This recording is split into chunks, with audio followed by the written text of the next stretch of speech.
Robin ensinava uma equipe de cavaleiros do Zodíaco a usar suas lâminas com mais eficácia. Com exceção de Peter Check, que ainda estava inconsciente em sua tenda, todos em Chambord tinham algo para fazer. Ao passarem pelo acampamento de Chambord, pessoas de outros reinos olhavam para todos os chambordianos com inveja. Sentiam inveja principalmente das 5 crianças que estavam sendo instruídas pessoalmente pelo rei de Chambord. Fei já era um mestre aos olhos dos outros, e ser ensinado por um mestre assim era o sonho de muitos guerreiros. Quando o sol estava prestes a se pôr, o reino Polo enviou um emissário ao acampamento de Chambord. Ele trouxe uma carta e uma poção. Depois que Espada Maligna com armadura de prata acordou, ele imediatamente enviou alguém para ajudar Check a acordar.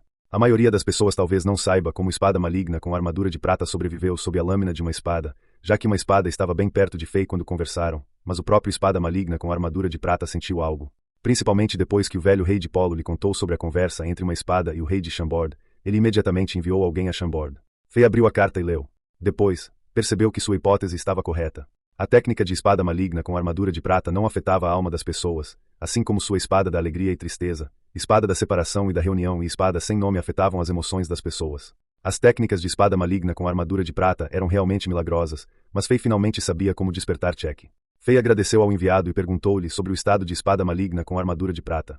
Descobriu-se que, embora o jovem arrogante estivesse gravemente ferido, ele não corria perigo após consumir a poção de saúde que Fei lhe enviara e ser tratado pelos médicos do Reino Polo. Depois que o enviado foi embora, já era noite. Nesse momento, Fei percebeu que as legiões de batalha que estavam acampadas ao redor da área de acampamento dos reinos afiliados começaram a se mover enquanto toneladas de tropas se reuniam em direção a São Petersburgo. Será que algo ruim aconteceu na frente de batalha? Arshavin encontrou inimigos fortes. Fei teve um mau pressentimento sobre isso.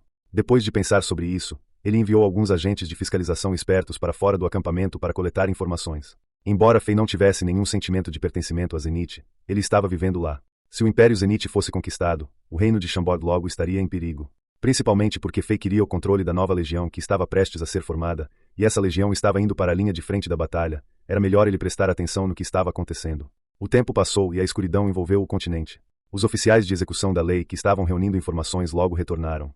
O que Fei pensou que aconteceu não ocorreu. Em vez disso, o santo marcial do Império Spartax, o Kunta, chegou a São Petersburgo. Ele iria duelar com o santo marcial de Zenith, Krasik, 5 dias depois, na montanha do santo marcial. Esta batalha entre os dois santos marciais foi agendada há muito tempo. Como havia uma guerra entre os dois impérios, essa batalha era ainda mais significativa. Um santo marcial era como a alma de um império, e ele ou ela era a pessoa que todos os soldados admiravam. Embora um santo marcial não tivesse privilégios ou poder oficial, era adorado por inúmeros cidadãos e tratado como ídolos. O resultado da batalha entre Krasik e Kunta determinaria qual império teria os melhores guerreiros de alto nível. Se um santo marcial perdesse, o império ao qual ele pertencia não teria mais pessoas capazes de se defender contra o santo marcial do império inimigo. Mesmo que os militares e as tropas se envolvessem, enfrentariam enormes riscos. Nas guerras no continente Azeroth, mestres de alto nível tinham influência inestimável e a capacidade de potencialmente reverter uma situação de derrota. O santo marcial de Spartax era muito discreto, e seu grupo não chamava atenção. É claro que eles também não escondiam sua identidade. Em poucas horas, a notícia da chegada de Kunta se espalhou pela região. Embora os oficiais de Zenith confiassem no santo marcial Krasik, as 3 legiões de batalha foram deslocadas e reposicionadas para o caso de a pior situação ocorrer. Entendo. Fei pensou sobre isso. Ele estava ansioso pela batalha. No entanto, não sabia se havia restrições quanto a quem poderia assistir e observar. Mas, independentemente das regras, Fei estava determinado a assistir a batalha entre os guerreiros mais poderosos dos dois impérios. A atmosfera ao redor da área do acampamento estava mudando lentamente. Quando alguns dos guerreiros e nobres das regiões do sul de Zenith ouviram sobre a chegada de Kunta, todos foram até a residência de Kunta e começaram a denunciar a invasão e as ofensas do Império Spartax. Era meia-noite e Angela ainda não havia retornado de São Petersburgo. Tanasha enviou alguém ao acampamento de Chambord para avisar Fei que haveria uma grande festa com a presença de todas as figuras influentes de Zenith. Ela disse que Angela passaria a noite em sua casa e poderia retornar no dia seguinte. Fei franziu a testa depois de ouvir isso, mas não disse nada. À noite, Fei entrou no mundo de Diablo para matar monstros e subir de nível. Desta vez, ele escolheu o personagem bárbaro. Após uma noite de matanças, ele quase completou todas as missões do terceiro mapa Docas de Curas. Quando ele e Helena alcançaram Resistência do Ódio, nível 2, seu tempo limite do dia estava quase acabando. Fei decidiu que não iria até o chefe final Mephisto neste mapa a menos que estivesse totalmente preparado, e retornou ao acampamento das mercenárias.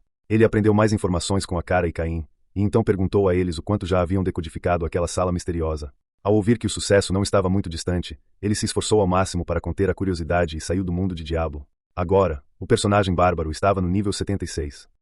As disputas de classificação do reino continuaram no dia seguinte. Após o sorteio, foi determinado que Fei e Helena lutariam entre si, e o príncipe da sorte Shevchenko enfrentaria uma espada. Essa situação foi um pouco decepcionante para Chambord, pois um deles certamente seria eliminado. Uma espada teve muito mais sorte e teve como oponente o príncipe da sorte Shevchenko. Dezenas de milhares de pessoas na plateia sabiam que uma espada derrotaria seu oponente facilmente e avançaria para a final. Parecia que o confronto dramático entre uma espada e o rei de Chambord estava garantido. Eles eram como inimigos mortais um do outro, e tudo parecia ter sido tramado pelo destino.